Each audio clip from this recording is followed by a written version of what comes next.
السلام عليكم أصدقائي الطيبين، شلونكم؟ شلون الصحة؟ يا رب الكل بخير وصحة وعافية. اعذروني متأخر عليكم. اليوم جبتكم طريقة عمل تشيس كامل صمون كهربائي. تشيس كامل اخوان، عندي تشيس طحين كامل، عندي 28 كيلو ثلج. بالثلج راح اعجنه.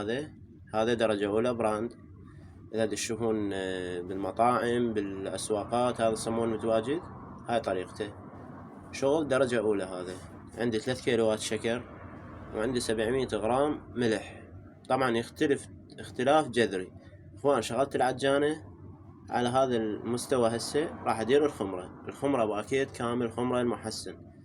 لهنا كملت العجنة راح اخلي لها نص بطل زيت تقريبا. من يصير العجين بهذا الشكل راح اخلي نص بطل زيت. خمرة باكيت كامل، و3 كيلوات شكر، و700 غرام ملح، 28 كيلو ثلج، وكيس طحين. هاي مواده. يبقى بالعجانة العفو تقريبا ساعة بس تعجن بالعجانة. هنا قصيتها على وزن 90. وهاي مثل ما تشوفون كملت العربانة قدامكم. راح اخليها بالخمارة تطول تقريبا 3 ساعات ونص 4 على بخار هادئ. هيك هسه لحقت الصمونة.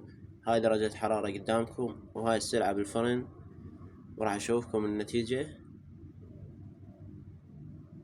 هذا شرك بالله، وهاي النتيجة قدامكم. لا تنسون الاشتراك بالقناة ودعم الفيديو باللايك، واكون ممنون منكم. حسابي الانستغرام مثل ما شفتوا ببداية الفيديو. ضيفوني اي سؤال اي استفسار، انا بالخدمة. ورحم الله والديكم.